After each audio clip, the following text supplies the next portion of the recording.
My name is Grant Cameron, and the way I got into the UFO field was very simple. It was 1975. I lived just north of the American border, above North Dakota, about 60 miles from the border. And what happened was there was a small town called Carmen, Manitoba, where there was a bunch of UFO sightings taking place, and it went on for the entire year. It started in February. I live in a big city, 600, 700,000 people. And the local media was carrying the story. And I had no interest in UFOs. I can't ever remember having thought about extraterrestrial life or anything. I was interested in near-death experiences because I had done a study at the hospitals with chaplains. And I had gone to the hospitals to ask all sorts of weird questions like, do people ever predict their death? Does anybody ever see someone coming to pick them up when just before they die, a relative comes to pick them up?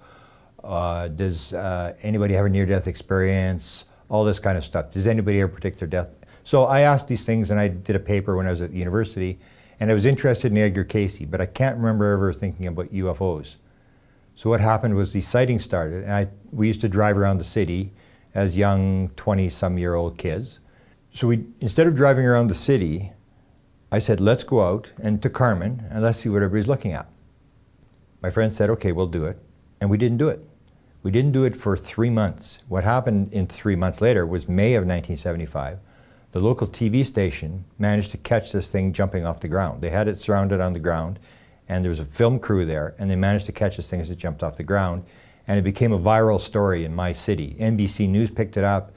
It was a big story, and that's when I said to my friend, come on, let's go see what they're looking at. Not that I had any interest in it, and the way I describe it is, it's like buying the lottery ticket, and you know there's a chance you can win, but you know you're not going to win. I'm going to go out there, everybody else sees it, we're not going to see anything. So we went out to this small town.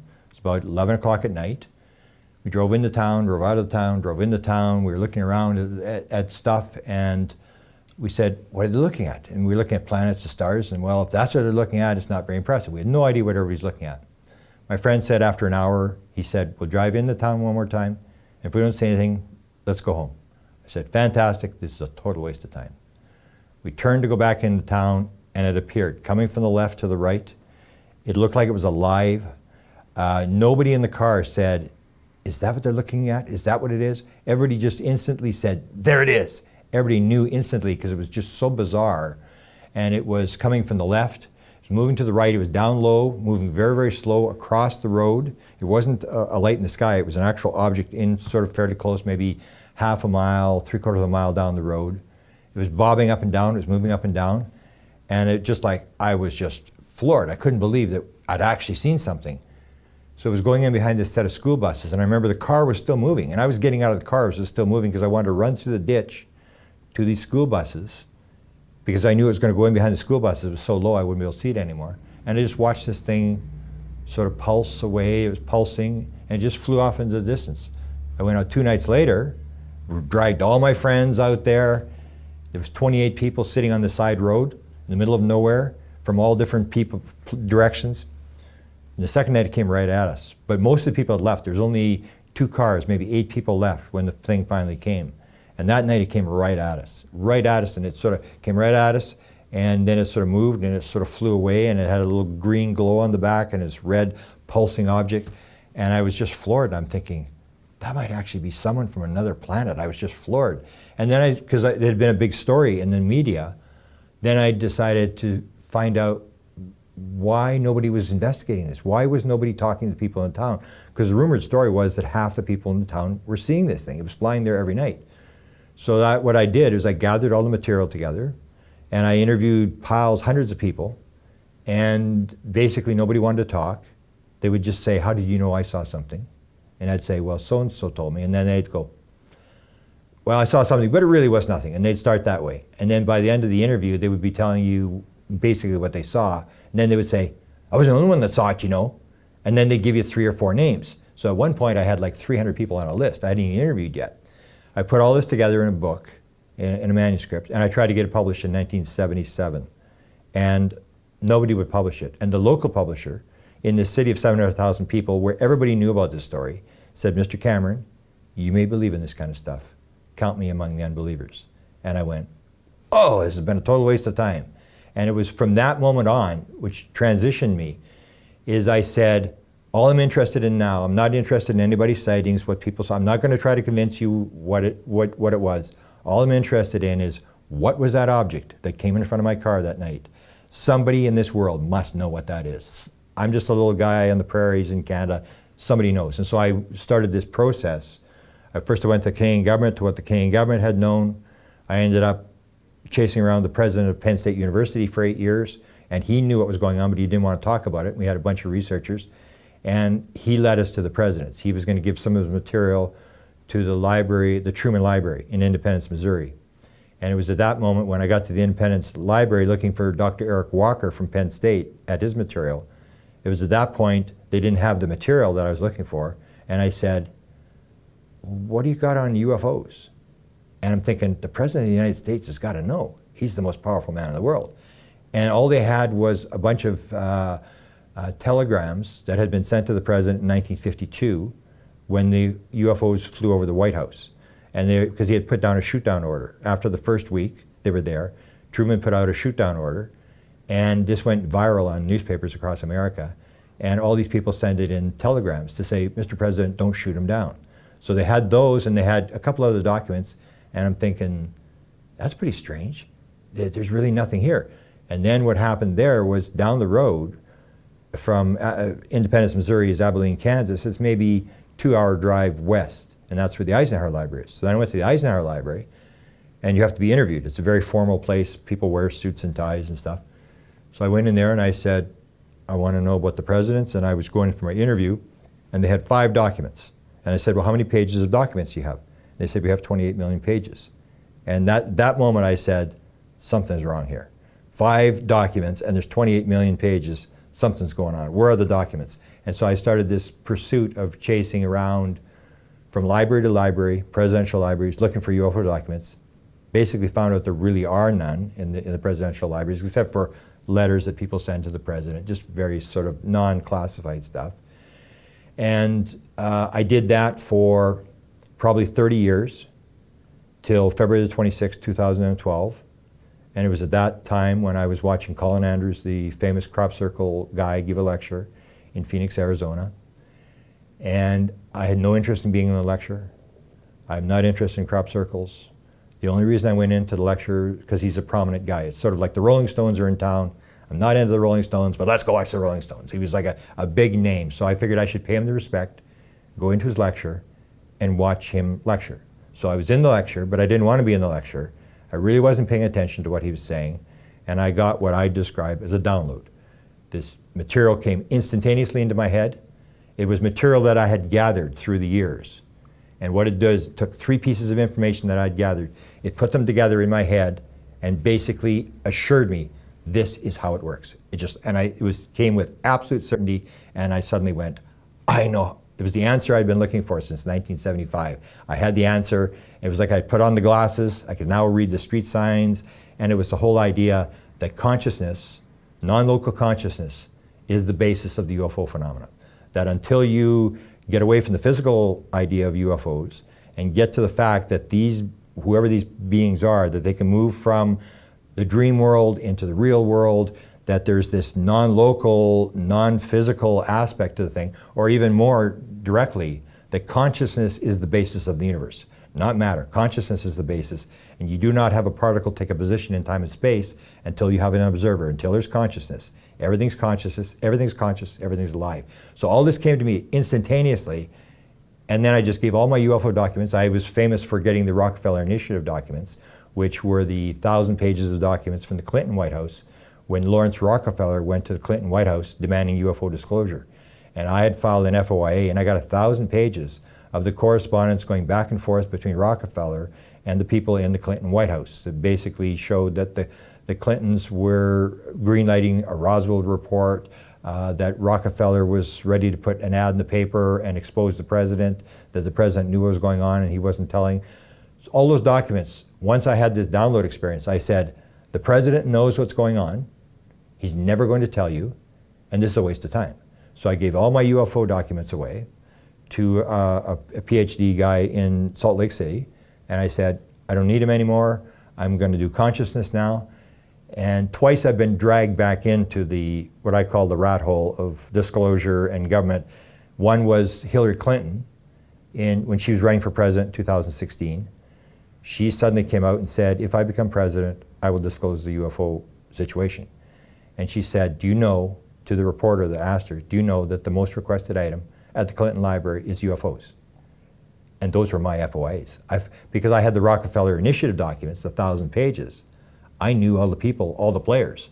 So when Clinton left office, he has 5 years to review his papers after he leaves to do his memoirs and whatever, and then it's first come, first serve, FOIAs, that's how they open the documents. So you put in an FOIA report, or you put in an FOIA request for Clinton and UFOs, John Podesta and UFOs, Hillary Clinton and UFOs, Hillary Clinton and Rockefeller. See, I have put 100 FOIA reports in there. And so when Hillary's interviewed, she references these FOIAs, and I go, she's actually paying attention. They actually know what I'm doing. And so then I had so much Clinton material, I put out a book called the Clinton UFO Storybook, which talks about the very great involvement of the Clintons over the years in the UFO phenomena. They're fascinated with the UFO phenomena. They're fascinated in New Age spirituality and stuff like this. I put it out. Then I said, okay, I got to get back out of this rat hole again. And I left again. And I got back into the consciousness thing and the mind and how this all works and what I think the answer is. And just recently, I just put out a book about a week ago called Managing Magic, the Government's UFO Disclosure Plan. And I've been dragged back in again because what's happened is Tom DeLonge, who's was a lead singer of Blink-182, very, very powerful rock star, sold 30 million albums, has a big YouTube channel, also has, whenever he tweets, he gets like 15,000 retweets of what he puts out. Very powerful guy. Has been contacted by the government. 10 witnesses, he says, inside the government who are providing him material. When I saw that, I said, I've seen this before. In fact, I've seen this 50 times before. They're doing it again. And so I wrote this book, which details from 1945 all the way up to the present time, how they contacted Walt Disney to do a documentary, how they contacted a guy by the name of Bob Emenegger to do 2 documentaries, how they fed material that most of what we believe in the UFO community, we have not figured out. It has been leaked to us through documents that we think are phony, and the documents probably are phony, but they have true material. So then I wrote this thing to counter, to describe this process that I believe the government's using. And I describe it as 14 magicians. These are people that have been briefed. They're generally retired CIA people who are there to get the material into the public. Then there are 5 messiahs, who are people who believe that it is their mission to bring disclosure to the people. One is Stephen Greer, one is Tom DeLonge, one is Bill Moore, and these people who believe, and these are the people they leak the material to. And these people all have sort of flaws in their character, so that what happens is, for example, when Stephen Greer puts stuff forward, he puts it out and everybody goes, it's Stephen Greer, he's this, he's that, and people hate Stephen Greer, but the story gets out. So I wrote this book to detail that, and the other thing that I spend a lot of time on now is I'm one of the people who believes there are no evil aliens, there are no evil governments, there are no evil nations, there are no evil nothing. We are souls reincarnating life after life after life, and within everybody, there is good and there's evil. You do good things, you do bad things, I do good things, do bad things. And what Tom DeLonge's statement, and because he's such a powerful figure in the media, his idea is that the Greys are evil and that we are going to use nuclear weapons and we're going to detonate nuclear weapons in the high atmosphere and we're going to take out the Greys. And I said, there is no way he is going to put this out into the public without somebody given the other side of the story. So that's why I got dragged back in again. I said, first I'm going to write an article countering this evil alien thing, and then I realized this thing that he's not being used, but he's being managed. So what they do is they take people with very high ego levels, very assured of themselves, and they say, we're your friend, you're the smartest guy in the business, we want to help you, and of course they go along with this, and they put this material out, and it gets out because most people say, Tom DeLonge has these crazy songs about sex and stuff, and he's a wild man. So the story gets discounted and the story gets out. Because what they want to do, in my opinion, there's 3 options. The government can either disclose, and they're not disclosing, because if they were going to disclose, they'd get the New York Times, the Washington Post, CNN, and Fox News, and they'd take them underground with the cameras. They'd show them the bodies, the craft, they'd give them a letter from the President of the United States, they would provide them whatever documents they want, and it would be over. They're not disclosing. They're also not covering up. People say the government's covering up, and I say they're not. I'm from Canada, and for 42 years I've worked on this, and people will say to me, because you work on the US presidents, what's happening in Canada? And I always say, I have no idea. I don't even know if the Canadian government's even involved in UFOs. Because if you want to cover it up, you just shut up and quit talking about it, and the story will go away. That's not what's happening in the United States. There's leaks, there's documents, there's CIA people who I can actually name, who actually at one point last week invited me into this circle. We'll put you in the phone conversation.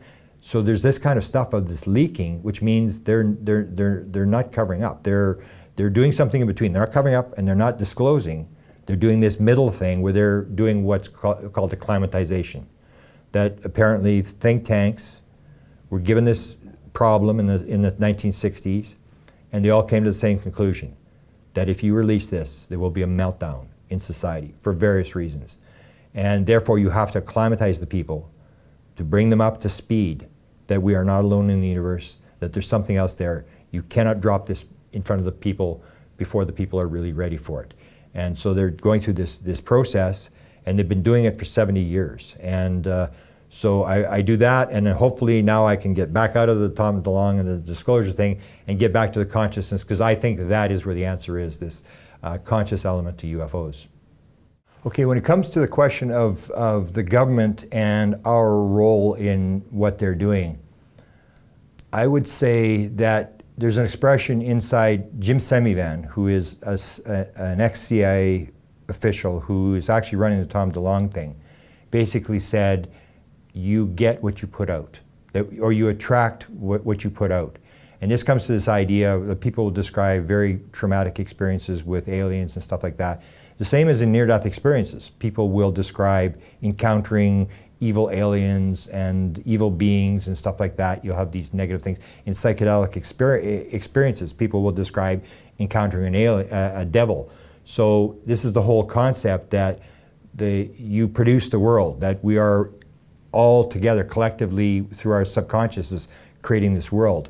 And what happens with the government is that we believe in self rather than oneness. So I say the big problem in the world is understanding the difference between oneness and separation. What we're preaching in the world is separation. It's me versus you, good guy versus bad guy, and I'm always the good guy.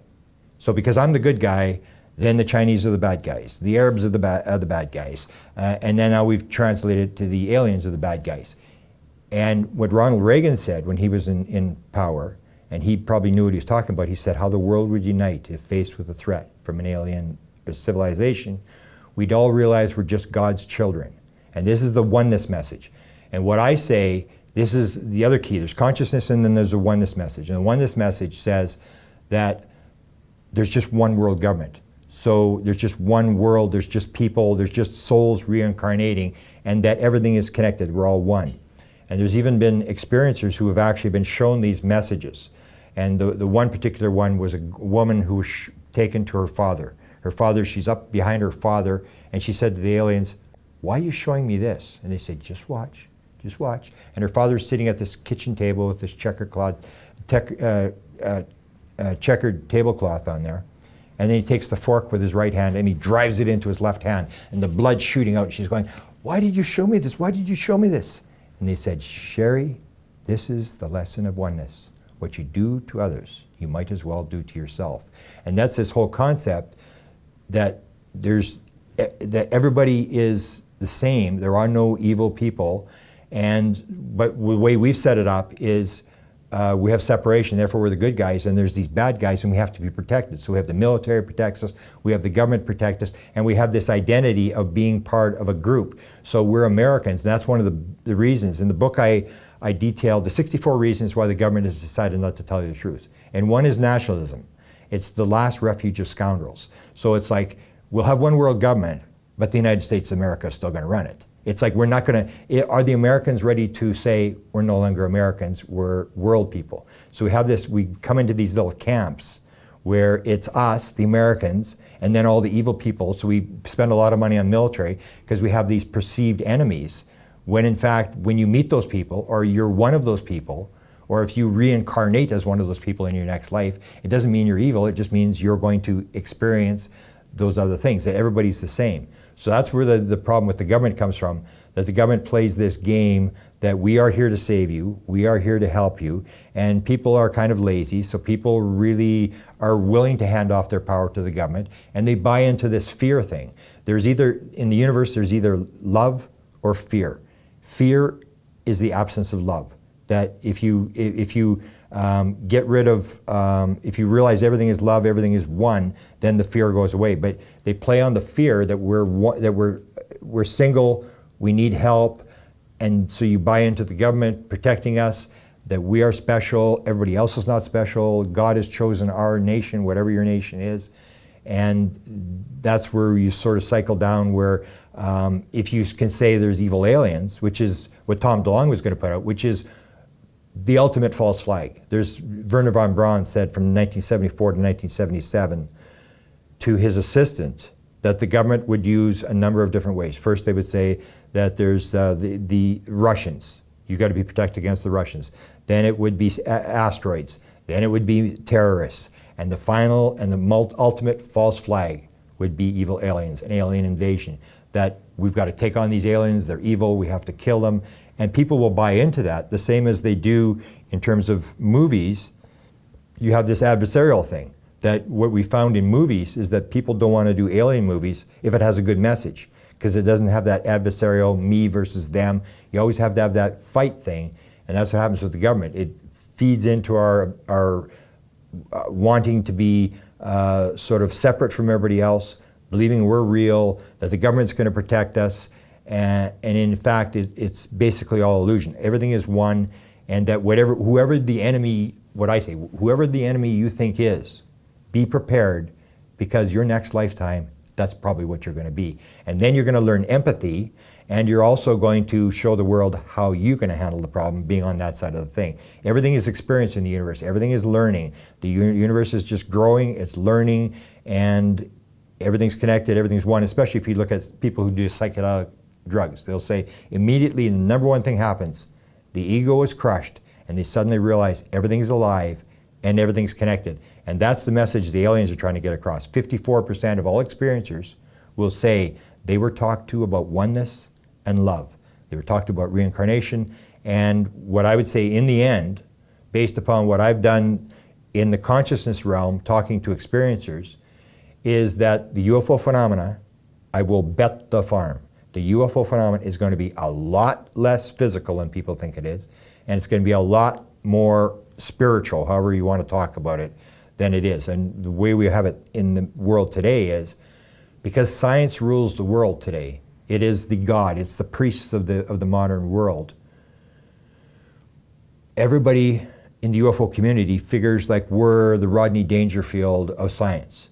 Nobody gives us any respect.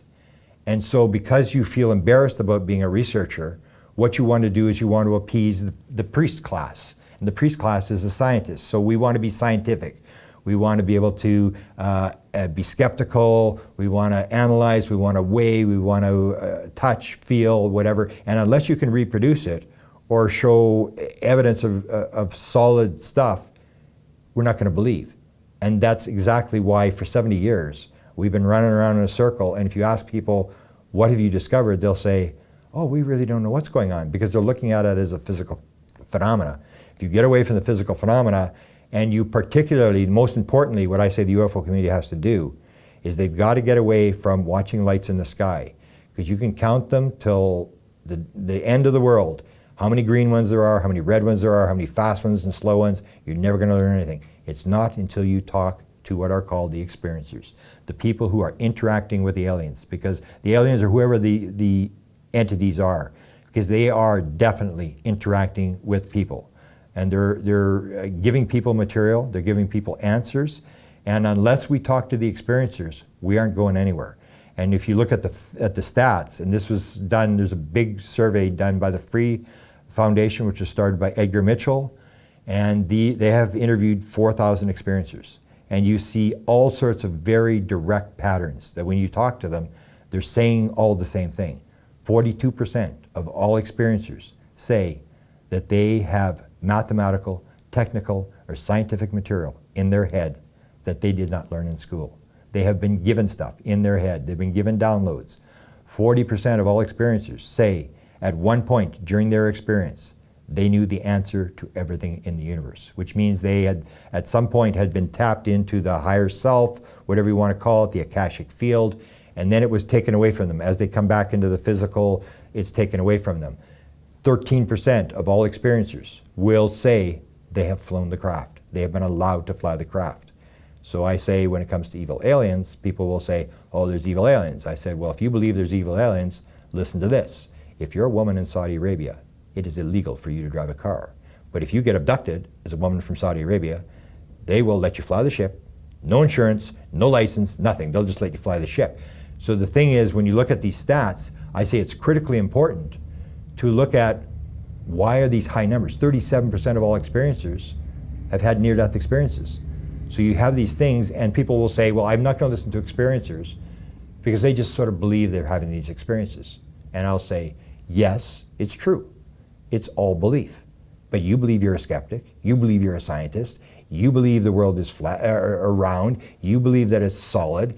It's all belief. I will agree it's all belief. But when you get this number of people who are giving these very definite numbers and very definite directions to where we should be going, isn't it incumbent on us to talk to these people and to question them and to find out if they're telling the truth? I don't mind if you are skeptical going in there, but to not talk to these people, and that's what happened in the UFO community. Nobody will even talk to these people because you can't measure it. You can't, you know, it's not, they don't see it as scientific. And so when you look at, particularly, I'm still trying to convince the Free Society, they've gone with a second survey to look at the people who have had the downloads and what kind of physics downloads and if the person has any physics background or whatever. And they're collecting all this material and doing long interviews with these people. But I said you got to look at the key one is the flying of the ship. Because when I first did got my consciousness download, I gave up the documents and I went to lecturing on consciousness. The first consciousness lecture I gave was in 2013 in Phoenix, Arizona. At the end of the lecture, the woman who runs the Phoenix MUFON group said to me, are you still going to talk to Pam?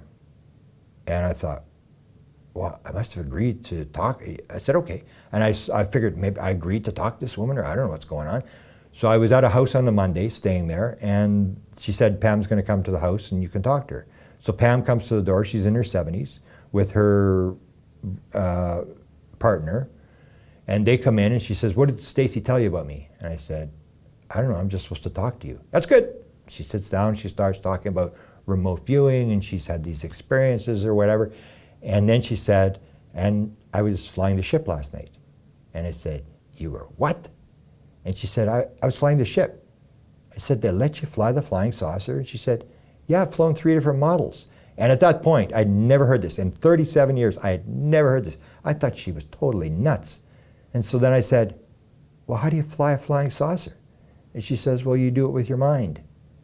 And as soon as I heard that, I realized why they'd set me up to talk to this woman. And she said, and now I've got 36 experiencers, and I've got about 6 of them on tape describing in detail. I say, okay, start from the word, start from the beginning, exactly how do you fly a ship, what do you do first, second? Everybody says the same thing. There is no steering wheel. You put your hand on a pad. You become one with the ship. The ship is alive, you're alive, you become, and you take your hand off, and then wherever you think you want to go. You can just move the ship with your mind. And that's how it's done, and that would be one of the reasons why the government has not released what they know, because I can pretty well guarantee you they do not understand this very well. Because when you hear the people actually describe this, it's very, very complex. It's very, you can see that they're like hundreds of thousands of years ahead of us in terms of the ship changing size and shape and all this kind of stuff. So that's where it sort of reinforced the fact that consciousness is the key to this whole thing, that aliens are telepathic. and that the ship is alive, and that you interact with the ship and you become one with the ship, this oneness concept. And that's how they get here. In fact, part of my download was two people. One was Dr. Eric Walker, Penn State University president, who had 14 honorary doctorate degrees, PhD in engineering, did engineering studies for Eisenhower. And when we asked him about the control group, we said, there was a guy from Great Britain, an Iranian guy from Great Britain was interviewing him. He said, Dr. Walker, what about the control group? Is it still just 12 people? Or is it international? Is it just American? And he said, let me ask you a question. What do you know about ESP? And the guy in Great Britain went, well, he didn't have an answer. And Walker answered his own question. He said, look, unless you understand about ESP and how it works, you will not be taken in by the control group. Very few people understood it. Very few people understand it. I had no idea what he was talking about because it didn't even relate to the question. 2 years later, 1993, Ben Rich, who's head of Lockheed Skunk Works, is giving a lecture to the engineering alumni at UCLA. The last slide he shows is a flying saucer. And he says, we now have the technology to take ET home. We've discovered the mistake in the equation. It's not going to take a lifetime to do, but it's going to take an act of God to get it out of Congress because it's so deep black. One of the people in the audience was Jan Hartson, the present international director of MUFON. Jan Hartson is an experiencer. He had an experience in his backyard with his brother at 9 years old. The thing was about 30 feet away in his backyard, 6:30 Saturday morning. He became obsessed with building a flying saucer. He became an electrical engineer so he could do this. Then he became director of MUFON. He's in the audience. He's sitting with another researcher and he looks over at this Keller guy who was with him. He said, did you hear what he said? Did you hear they got the technology? And he's like, this is my lifelong dream. My whole life, I wanted to know this whole thing. So as Ben Rich is leaving the building, he figures, this is my chance. He goes running after Ben as he's going out the door and he said, Ben, I've been obsessed with flying saucers my whole life. I need to know, how do they get here? How does it work? And Ben Rich looks around and he said, let me ask you a question. What do you know about ESP? And Jan said, I didn't expect a question. So he said, it means everything in time and space is connected? And he said, that's how it works. Gets in his car and drives away. And so that's the whole thing. It's this oneness thing, which I say is so important, because if you believe that we're random physical particles in time and space, you're never going to get off this planet, because you can't fly that distance. You can't carry that amount of food. And that's the scientific argument, is they can't get here from there. The distances are too big. But if you understand that one concept of oneness, entangled particles, all the quantum physics thing, that there may not be time and space, that everything is one, everything is connected, and if you make this connection, like entangled particles, where if you change the spin of this particle, the entangled particle on the other side of the universe will instantly change. That may be how it works. That if you understand everything's one, then you simply can change in your mind the location, and you will move through time and space instantaneously. So that's why I say the oneness concept is how they get here. They understand oneness, that there is no time and space, everything's connected in time and space, which discounts the evil alien thing. If you understand that everything is one, everything's connected, then you can't come here and suddenly say separation. It's me versus you. Good aliens, bad aliens. That's why I really doubt that there's evil aliens, because that's how they get here, understanding this concept of oneness. When it comes to vibration and how that fits into the whole scenario, the way I look at it is through a lot of the channeling, that people do channeling and ask the questions, and that's what they'll describe. Everything is a vibration, that there really is no physical world, that the way I understand it is consciousness is still, consciousness is one, and then when consciousness starts to vibrate, or as one of the people who got a download said, if it vibrates, it's illusion. So then the physical world at various levels. But I don't look at levels, because once you create nouns rather than verbs, it's a verb process, it's a moving process. But what we do, because we believe in separation, is we want to have levels. So we say there's 9 levels of the universe, there's multi-dimensions, and we sort of break it into, because we can understand levels and stuff like that in terms of separate. But what I would say, it's more like water. It's like if you go into the water, the closer you're to the top of the water, the more light there is, the clearer you can see. So it's all vibration. And there is I think a law that they're at a higher vibration, we're at a lower vibration. And for example, you'll have the stories of the alien hybrids, where these children, and the children will only interact with the parents on one occasion. They'll have the child, they take the child, they bring it back one time, and the parent has to hold the child. You've heard this bonding story, and it's to bond with the child, and that is the last time they will see the child. The child is gone.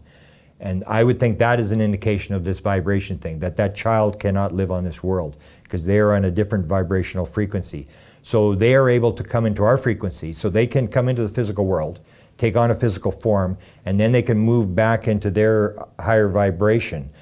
Almost like the thing where people will talk about the fact that it's a physical phenomenon. And I say, if you look at the Free Survey and you look at the #1 reported alien, it is not an alien. It is a ball of light. It is an etheric type form. That is the #1 reported experience. The grays is #3. #2 is a humanoid type thing. So my question then is, and people will describe this, it's a ball of light and it changes into an alien. And then it goes back to a ball of light. So my question is, does a ball of light get up in the morning and have toast, bacon, eggs, and coffee? And no, they can move into the physical world, they can move back out, so they can move their vibration down to meet us, but they can't really, we can't live in their vibration, and we have to, so what they're doing is they're moving our vibration, and everything is vibration, and it'd be the same thing as psychic experiences or remote viewing or any of these type of things. Everybody has the ability to do it, and what you're able to, if you're able to move into that, change your frequency of your body through whatever technique you're using, you're able to access. It's there for everybody. All the information is there in the Akashic field or wherever. It's a matter of accessing, that you don't have any knowledge to access. Your beliefs keep you in this physical world. And the more you understand about the techniques and stuff, you can break out of this. You can increase your vibration by doing certain things, and you can move up. In fact, one of the stories that's out now is this story of the portal thing, that there's supposedly, the government is trying to get out the story that there is a portal. There are a number of portals. And the main guy that's leaking, his name is Dr. Ronald Pandolfi, who's run the CIA UFO desk since 1983.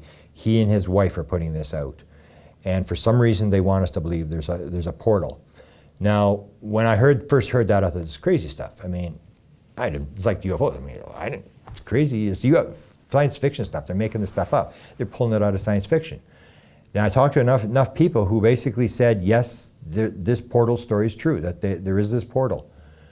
And I've got a very close friend, Paula Harris. I don't know whether any of you've interviewed her, but Paula Harris actually tells this story about going through a portal in 2014, 2015.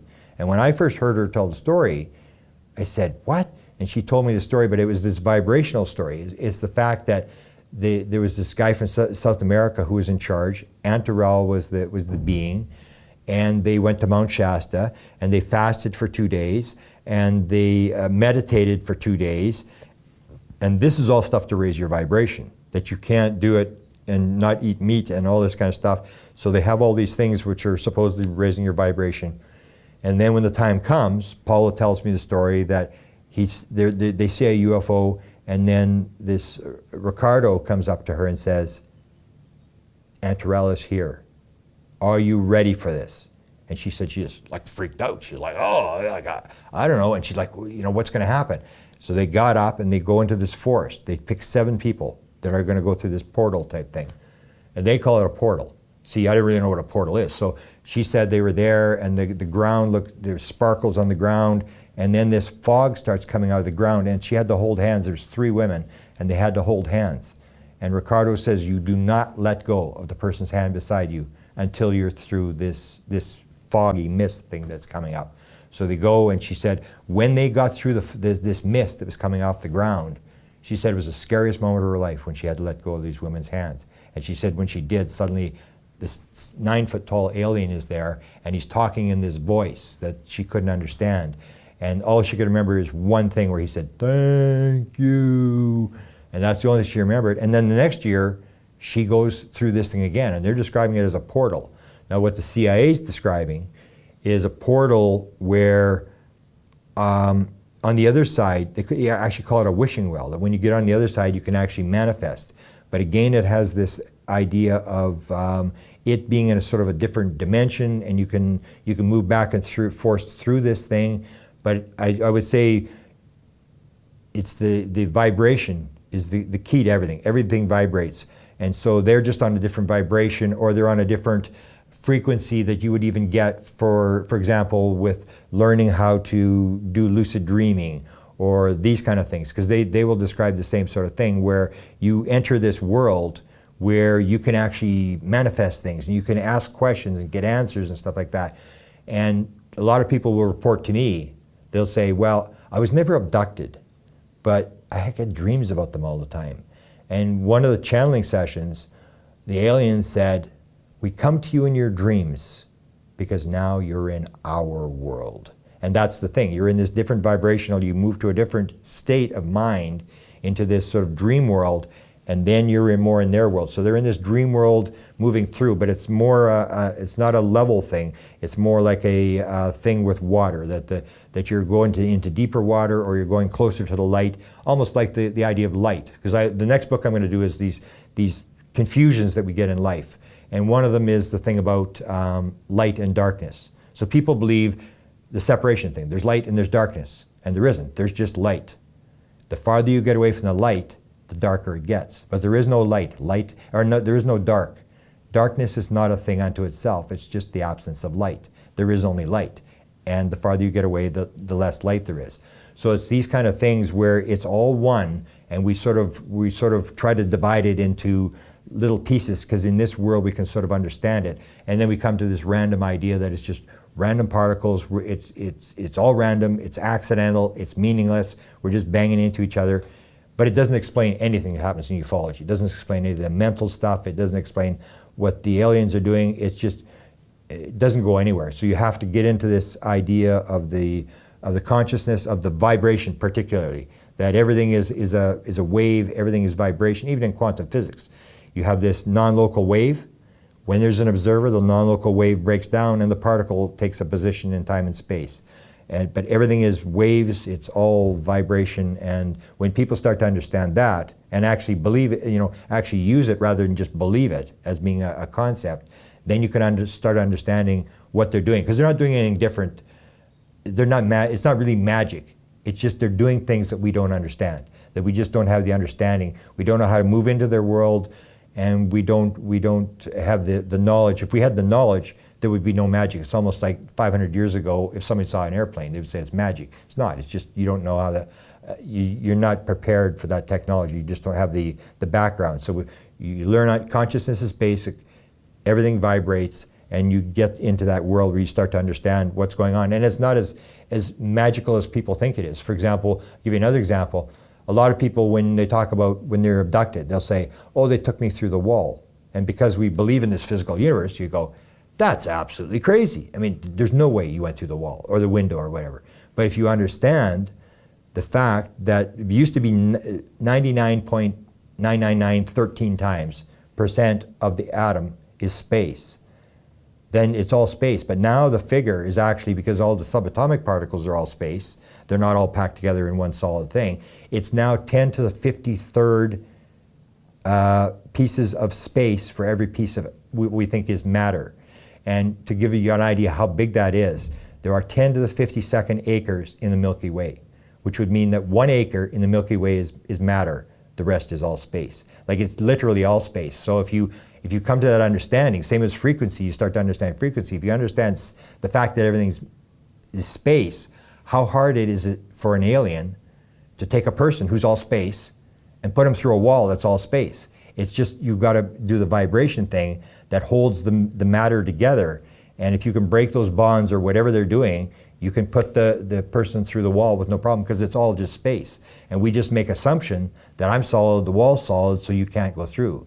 And so it's these misunderstandings. And that's my next book, is to look at the various misunderstandings that we have that sort of really throw us off. It's not that we're doing the wrong thing, it's just we make a bunch of assumptions that aren't true. When it comes to the question of the conscious elevation of this whole process, the way I look at things is that people in America, especially in the West, say in the West, We want everything and we want it yesterday.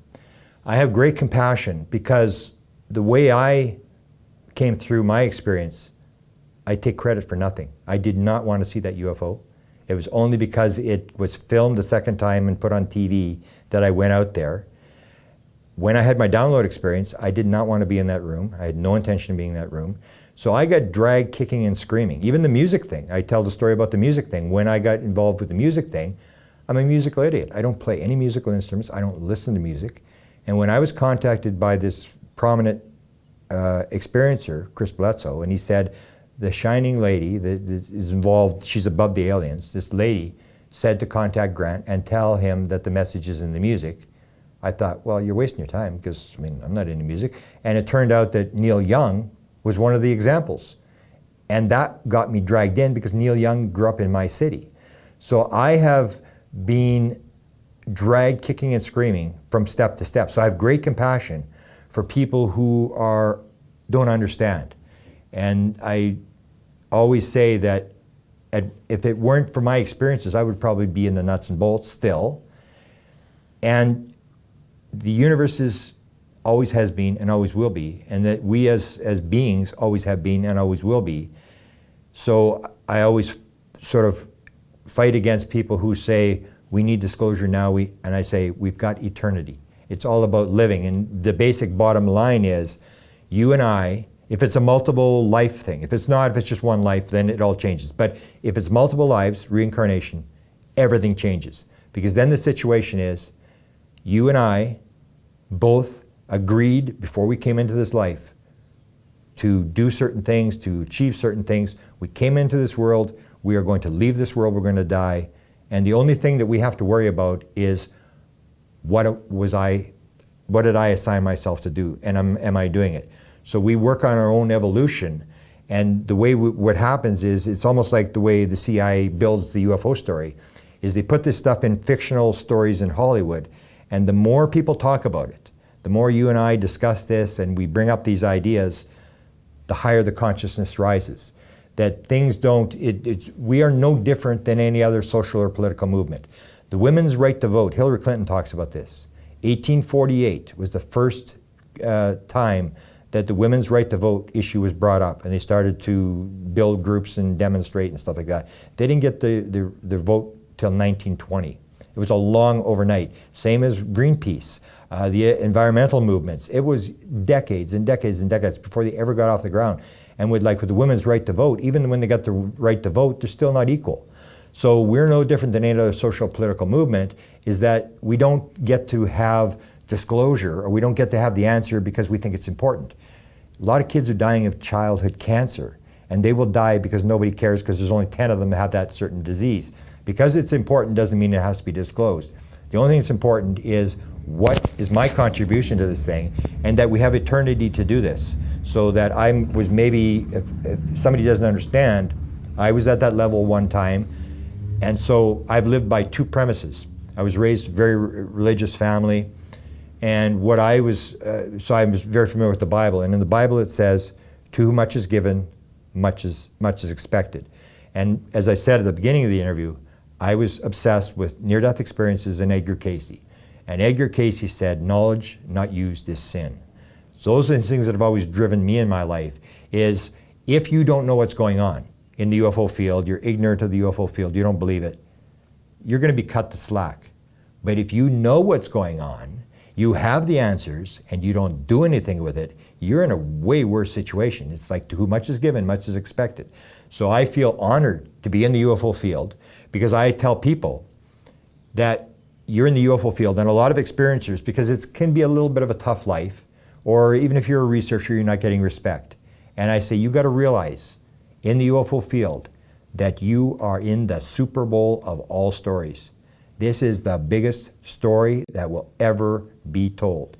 And you could have been an untouchable in the streets of Calcutta, India, and you could spend your life in a junkyard every day looking for something valuable enough to sell for food for tomorrow. You didn't get that life. You got to be playing in the Super Bowl of all stories, and you should feel honored to to be in this game, that you got to play in this game, you got to be at the leading edge of this story, and then do what you're supposed to do to elevate the story. So when you tell people the experiences, they realize like, yes, I do have a mission, I have something important to do, and try to emphasize to people that we have this very exciting story that we're telling, and that we understand more than we think that the people on the street understand. But that gives you a big responsibility to do something with that knowledge. And so you do your videos, I do my lecture things, and that's all I say to people is do as much as you can, and appreciate the fact that you got to play in this game, and nothing will go wrong. Because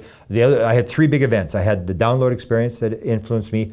I had the UFO experience. The third thing that influenced me, it was a lecture I didn't want to go in. It was a lecture by Dr. Michael Newton. Dr. Michael Newton is famous for the theory about life between lives. So he will take someone to a past life, he'll let them die, and then he'll say, okay, what's happening next? And he takes them into the world between lives. And it's this spirit world where you go in front of the council, and you have a life review and stuff like that. And he did 7,000 people, and everybody said the same thing. And what he said, which influenced me greatly, is when you die, you're met by former people in your family or whatever that have died, that help lead you over. You have a spirit guide that goes with you, and you go in front of the life review. But you'll have between 3 and 12 people on this life review. The guide will stand on your left-hand side, behind you on the left-hand side, and you'll be facing these people, and they only ask you one question: how did it work out? Because you're the person that set it up. You're the person that did the play. You're the one that said, I want to do this, I want to do that, I want to achieve this, and I want to achieve that. And they asked Newton, they said, what do people say? He says, everybody says the same thing. I could have done more. They feel regret. I didn't do this. I said I was going to do this. I said I was going to do this. I didn't do this. And they feel regret that they didn't do enough with their life. And so to me, that's the way I live my life, is not what anybody else is doing, even though sometimes you get sort of dragged into this, that these people don't understand, and you're trying to evangelize them and bring them over to your side and stuff. But in the end, it basically comes down to what am I doing here? And am I doing what I'm supposed to do here? If it's only one life, then that doesn't exist. But if it's multiple lives, I'll guarantee that's the scenario, is that we've agreed to do something, and the question is, are we doing it? My main website is presidentialufo.com. I don't put that much on it anymore. I recommend a site, if people are interested in downloads and music and stuff. I have a Facebook site called Paranormal World of Creativity. Facebook site, and I put out all the download stuff that comes up, the new music things that I find. I've just released 3 books. One is the Clinton UFO Storybook, which details the very great involvement of the Clintons over the years in the UFO mystery. I released a book called Inspire the Creative World of the Paranormal World of Creativity, where I go through savants, Nobel Prizes, music, art, all the different faculties of people who were inspired and got ideas instantaneously, and some very bizarre stories, near-death experiences, stuff like that. I did that book, and then the book I've just released last week was Managing Magic, the Government UFO Disclosure Plan, which looks at what I say is a plan over 70 years to gradually leak the UFO story to the UFO community. And I have a book coming out. It's on Amazon right now, taking orders. It'll be released in August. And that is the story of how I got dragged down the rabbit hole. And that was the book that I never could get published in the 1970s. It's now been published, and it now had an option for a movie on it. And that story is called Charlie Red Star. And it ties in the nuclear weapons, which is a critically important part of the UFO phenomena. I lived just north of the American border, and just south of us was 300 Minuteman III nuclear missiles. And the #1 target of the Russians was those missiles. It's not New York, it's not Washington, because unless you take out the American missiles, you're not going to see New York getting destroyed. So that was the #1 target. And in 1975, when I had my sightings, when this town got inundated, they put 100 new nuclear weapons in there. And they were put in there to shoot down the Russian missiles, which would try to take out the North Dakota missiles. And it was pre-Star Wars. It was the Star Wars on the ground. And it was there for only 1 year, 1975. That's when all these sightings. So I detail the connection to the nuclear weapons, and I tell this whole story of this town where when I polled the high school, it was over 50% of the kids in the high school said yes, they had seen this thing. It was the whole town knew this thing was there. And so that book will be released in August. And that's basically what I'm doing right now.